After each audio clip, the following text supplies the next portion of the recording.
পালং পুরি আমার রেডি হয়ে গেছে। এই তো সবকটা তৈরি হয়ে গেছে আমার, সবকটা ফুলেছে। এই তো তো এই পালং শাকগুলো আমি কেটে ভালো করে ধুয়ে নিয়েছি। এটা আমি শিলে ভালো করে আমার সব বাটা হয়ে গেছে। তো আমি শুধু আদা নিয়েছি, বেটে নিয়েছি ভালো করে। এর মধ্যে আমি ধনে পাতা কুচোনা দিচ্ছি, লঙ্কা গুঁড়ো দিচ্ছি, নুন দেবো স্বাদ মতো, এটা চাট মশলা দিচ্ছি, কালো জিরে। তো এটাকে ভালো করে আমি মেখে নিচ্ছি।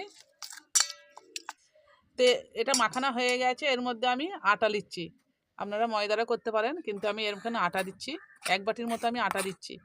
তো আটার মধ্যে আমি 2 চামচ কিন্তু বেসন দিচ্ছি। বেসনটা অবশ্যই করে দেবেন, 2 চামচের মতো বেসন দিন। তো এখানে আমি 1 চিমটির মতো বেকিং পাউডার দিচ্ছি। এবার আমি হাতে করে ভালো করে মেখিয়ে নেবো। এর মধ্যে এখন কোনো তেল দেবনি, কিন্তু একটু অল্প করে পানি দিয়ে দিয়ে মাখাবো, যাতে না পাতলা হয়ে যায়। মাখা আমার হয়ে গেছে, পিঁড়ে দিয়ে নিয়েছি। এবার এই পিঁড়ে দিয়ে আমি কিন্তু এটা বেলে নেবো ভালো করে। আমি এই চাপা নিয়েছি, দিয়ে আমি একটা একটা করে চাপা বসিয়ে কিন্তু কেটে নেবো। এই তো আমি এরমভাবে কেটে নিচ্ছি। তো আমি এরমভাবে সবকটা লুচি আমি বেলে নিয়েছি। এবার আমি চুলোটা জ্বালাবো। তো তেল গরম হয়ে গেছে। এবার আমি একটা একটা করে লুচিগুলো ছেঁকে নিচ্ছি।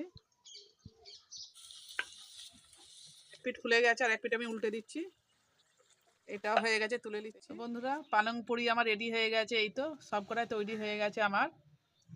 তো দেখুন কত সুন্দর হয়েছে, সবকটা ফুলেছে। এই তো ভাবে আমি যেরকমভাবে বানিয়েছি এরকমভাবে একবার বানাবেন, কোনো তরকারি কিছু লাগবে না, এমনিই খাওয়া হয়ে যাবে। ভালো লাগে অবশ্যই চ্যানেলটাকে আমার সাবস্ক্রাইব করে পাশে থাকবেন। তো আজকের মতো আমি ভিডিওটা এখানেই শেষ করছি।